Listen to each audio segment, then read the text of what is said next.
Bismillahirrahmanirrahim.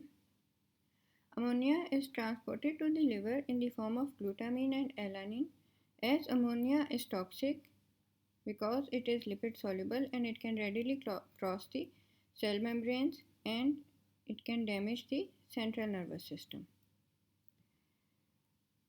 Glutamate is formed in the muscle under conditions of rapid protein degradation. Glutamate is formed in the muscle through transamination of alpha-ketoglutarate to glutamate.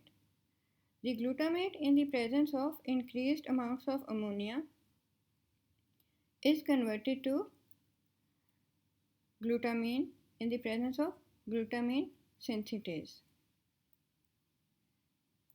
So here we can see that in the presence of ammonia it has been converted into glutamine. Now this glutamine can travel in the blood as a non-toxic transport form of ammonia and reach the liver, where it can dislodge these amino groups in the form of ammonia so that these can be get rid of from the body through urea cycle. So here we see that glutamine in the presence of glutaminase undergoes oxidative deamination. One amino group is released, it will be converted to urea and glutamine is now converted into glutamate. Glutamate still contains an amino group. Now glutamate is going to undergo oxidative deamination in the presence of glutamate dehydrogenase. The second amino group is also released.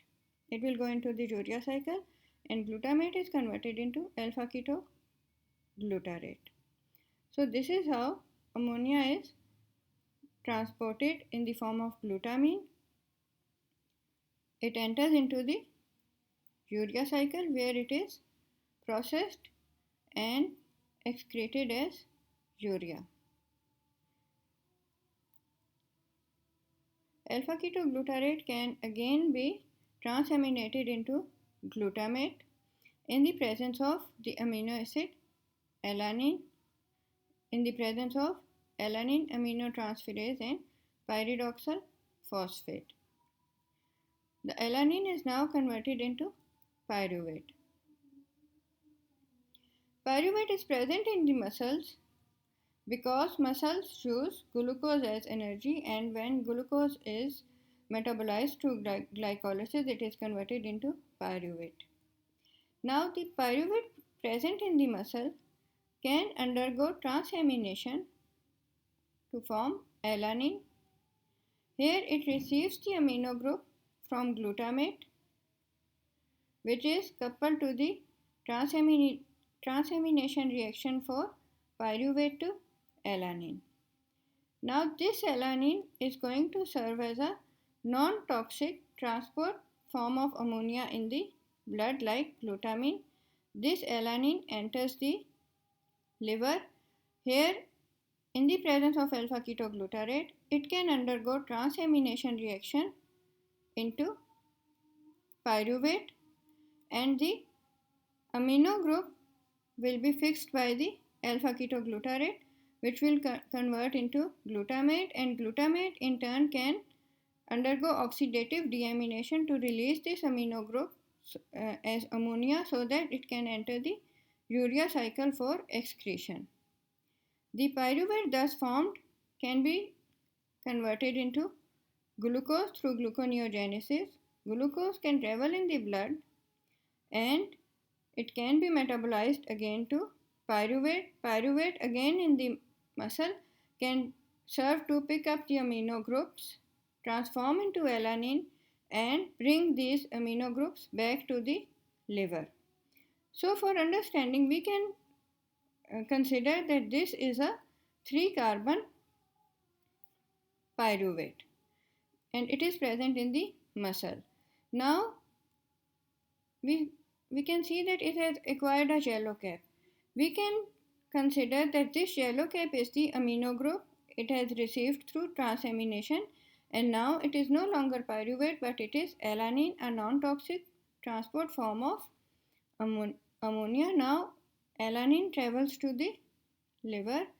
Inside the liver, it is going to dislodge its amino group through transamination reaction to alpha ketoglutarate, which will be converted to glutamate, and glutamate will release this group as ammonia through oxidative deamination. Pyruvate will again be converted to glucose through gluconeogenesis in the liver. Now glucose can travel through the blood, enter the muscle. Meanwhile, the amino group which was released as ammonia in the liver will enter the urea cycle so that it can be excreted as urea, whereas the glucose in the muscle again can be metabolized into pyruvates. Pyruvates can again pick up amino groups, convert into alanine, and travel in the blood as non-toxic transport form of ammonia. So these are acting as sort of scavengers who are transporting the ammonia from the muscle into the liver for entry into